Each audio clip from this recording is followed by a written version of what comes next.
បាទសទ្ធាជាហេតុនាំឲ្យកើតបញ្ញាពាក្យថាសទ្ធានឹងជាភាសាបាលីភាសាសំស្ក្រឹតនឹងថាក្រទ្ធាភាសាខ្មែរនឹងថាជំនឿបានសេចក្តីថាការជឿបុណ្យជឿបាបជឿកម្មជឿផលសទ្ធានឹងមានន័យច្រើនបែបច្រើនបទអាស្រ័យទៅលើសាសនានីមួយនឹងយកទៅប្រតិបត្តិព្រោះថាសាសនានៅលើពិភពលោកយើងនេះមានច្រើនណាមានសាសនាច្រើនប៉ុន្តែអាការជឿនេះវាខុសគ្នាណាវាខុសគ្នាដោយឡែកតែសទ្ធាក្នុងព្រះពុទ្ធសាសនាបានឲ្យន័យថាជាការជឿអាស្រ័យដោយយកបញ្ញានឹងមកពិចារណាឲ្យបានត្រឹមត្រូវមុននឹងជឿអ្វីមួយដូច្នេះហើយពុទ្ធបរិស័ទអ្នកកាន់ពុទ្ធសាសនាយើងនេះក៏បីត្រូវសិក្សាឲ្យបានត្រឹមត្រូវទៅតាមពុទ្ធវចនៈបាទសទ្ធាក្នុងពុទ្ធសាសនាសទ្ធានឹងមាន4យ៉ាងមួយគឺកម្មសទ្ធានឹងគឺការជឿកម្មថាកម្មនឹងជាអ្នកតាក់តែងជីវិតសត្វហើយមនុស្សយើងគ្រប់គ្នាណាកើតមកសុទ្ធតែនាំកម្មមកជាមួយកម្មដែលយើងធ្វើសពបែបសពយ៉ាងតាមផ្លូវកាយក្តីតាមផ្លូវវាចាក្តីតាមផ្លូវចិត្តក្តីដោយចេតនាក្តីអចេតនាក្តីបានប្រព្រឹត្តទៅអាទីកំបាំងក្តីណាទីវាលក្តីទីណាក៏ដោយកម្មទាំងនោះនឹងវាចូលជ្រកកោននៅក្នុងមโนវិញ្ញាណយើងនឹងរួចស្រេចទៅហើយកម្មទាំងនោះវាអាស្រ័យនៅក្នុងខួរក្បាលយើងរហូតរាប់ជាតិរាប់អសង្ខ័យជាតិកម្មទាំងនោះនឹងរមែងតោងរូបកាយយើងនឹងជាប់រួចកិរិយាយើងនឹងក៏បានសន្សំទុកក្នុងចិត្តក្នុងអារម្មណ៍នឹងរបស់យើងនឹងរហូតចិត្តយើងនឹងបានរក្សាណាសន្សំទុកល្អខ្លះអាក្រក់ខ្លះណាបុណ្យបាបខ្លះទោះជាល្អអាក្រក់សុខទុក្ខបុណ្យបាបវាមិនបាត់បង់ណាមិនសាបសូន្យទៅណាទេវានៅតែក្នុងខ្លួនយើងនឹងព្រោះថារឿងរ៉ាវដែលចិត្តយើងនឹងបានធ្វើហើយបានកើតឡើងហើយសុទ្ធតែមានហេតុបច្ច័យណាច្បាស់លាស់ពុតប្រកបទៅហៅថាកម្មសទ្ធាពីវិបាកសទ្ធានេះគឺការជឿទៅលើផលកម្មទៅលើផលនៃកម្មដែលយើងទទួលមនុស្សយើងរស់នៅសពថ្ងៃនឹងប្រាថ្នាចង់បានល្អចង់បានផលល្អប៉ុន្តែផលដែលយើងទទួលនោះមិនដូចគ្នាណាជួនកាលអាក្រក់ជួនកាលល្អចឹងទៅឧបមាដូចជាអ្នកខ្លះនឹងប្រកបមុខរបរអាជីវកម្មអ្នកលក់ដូរណាចង់បានតែចំណេញហើយចំណេញនេះហើយដែលជាផលដែលយើងខំលក់ខំសន្សំទោសខាតក្តីចំណេញក្តីណាគឺជាផលដែលយើងត្រូវបានទទួលអ្នកធ្វើស្រែក៏អញ្ចឹងដែរប្រាថ្នានឹងចង់បានផលស្រូវអង្ករផ្លែផ្កានឹងឲ្យបានច្រើនប៉ុន្តែផលវាមិនដូចគ្នាខ្លះក៏បានផលតិចចឹងទៅខ្លះនឹងក៏បានផលច្រើនប៉ុន្តែទោះបីជាតិចតួចច្រើនក្តីត្រូវតែទទួលដោយគ្មានអអន់សពុនចិត្តព្រោះថាផលច្រើនតិចក្តីមកពីយើងនឹងជាអ្នកធ្វើជាអ្នកថែទាំសិស្សសាលារៀនក៏អញ្ចឹងដែរនៅពេលដែលប្រឡងហើយម្នាក់តែងតែរងចាំលទ្ធផលប្រឡងណាទោះបីធ្លាក់ក្តីជាប់ក្តីគឺជាផលរបស់យើងទាំងអស់តែគ្រាន់តែជាប់ជាលទ្ធផលល្អចំណែកធ្លាក់នឹងជាផលអាក្រក់តែប៉ុណ្ណឹងចឹងហើយយើងម្នាក់នឹងសង្វាតនេះខំធ្វើបុណ្យធ្វើទានដើម្បីប្រាថ្នាសេចក្តីសុខព្រោះតែជឿជាក់ទៅលើផលកម្មនឹងឯងបើសិនបើព្រះពុទ្ធសាសនាណាមិនមានជំនឿកម្មនៃផលទាំងនោះទេសាសនារបស់ ប្រពុតនឹងក៏គ្មានដែរម្ល៉េះហើយដោយការជឿជាក់ទៅលើផលនៃកម្មនេះទៅពុទ្ធសាសនិកម្នាក់នឹងខំធ្វើបុណ្យធ្វើទានសន្សំសេចក្តីល្អសេចក្តីចម្រើនប៉ុន្តែផលល្អផលអាក្រក់បុណ្យបាបអាស្រ័យទៅលើអ្នកសាងទៅតាមឧបនិស្ស័យរៀងខ្លួនសាងបានល្អ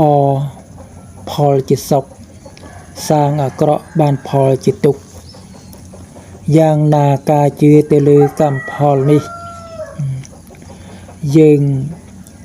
ត្រូវតែទទួលយកដោយគ្មានអាអន់សពួនចិត្តហើយមិនត្រូវស្ដីបន្ទោសឪពុកម្ដាយឬក៏មេដាបិតាទេវតាព្រហ្មអាទិទេព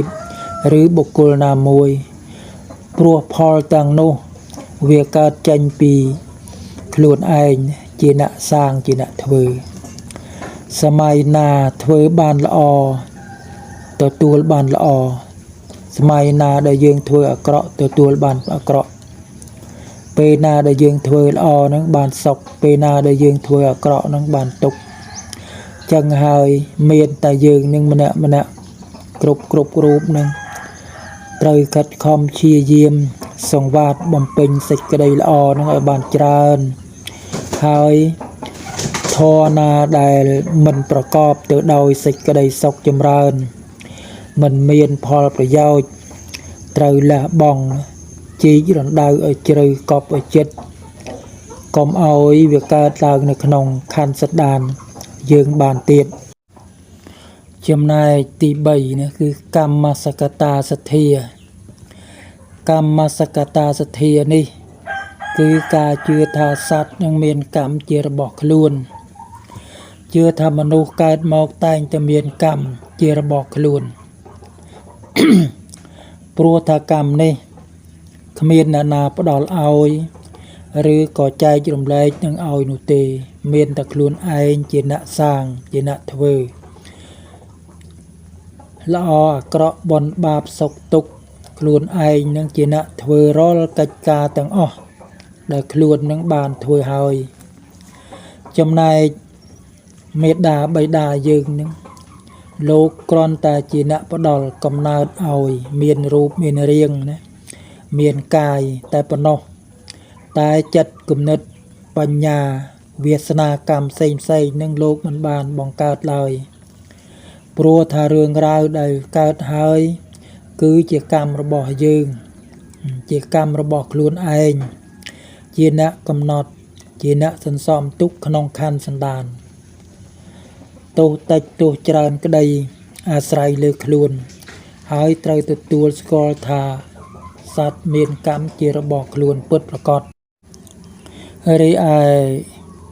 ទី4បានដល់តថាគតពោធិសទ្ធាគឺការជឿត្រាស់ដឹងរបស់ព្រះពុទ្ធការជឿទៅលើការត្រាស់ដឹងរបស់ព្រះសម្មាសម្ពុទ្ធជាអរិយបុគ្គលដ៏អស្ចារ្យជាបរមគ្រូក្នុងលោករកបុគ្គលណាមួយណាមកប្រៀបពុំបានម្យ៉ាងទៀតការជឿព្រះអង្គនឹងទ្រង់ត្រាស់សម្ដែងនៅមគ្គបដិបទាជាផ្លូវឆ្លងចាកចេញភពទាំង3ណាមួយនឹងកាមភពគឺជាភពដែលជោគជាំទៅដោយកាមគុណ5មានរូបសម្លេងក្លិនរសពុទ្ធភៈធម្មាជាដើមម្យ៉ាងទៀតភពនេះប្រកបទៅដោយកាមភពមាន11ភូមិគឺមនុស្សនឹងមានភូមិ1ទេវតាមានភូមិ6ជាន់និងអបាយភូមិនឹងមានភូមិ4 2គឺរូបភពនឹងគឺជាភពដែលចំពាក់ទៅដោយរូបមានព្រហ្មលោកជាដើមដែលស្ថិតនៅក្នុងភូមិ16ជាន់3អរូបភពនឹងគឺជាភពដែលជាទីឋានមិនមានរូបស្រមោលសំដៅដល់មនោគតិព្រហ្មគឺព្រហ្មគ្មានរូបដែលស្ថិតនៅភូមិ4ជាន់បាទ សទ្ធានឹងគឺជាហេតុនាំឲ្យកើតបញ្ញាសទ្ធានឹងជាហេតុខាងដើមជាអ្នកបណ្ដុះឲ្យកើតមានអាសាវៈខយញាណជាផលខាងចុងហៅថាលោកកតរៈបដិច្ចសមុបាទ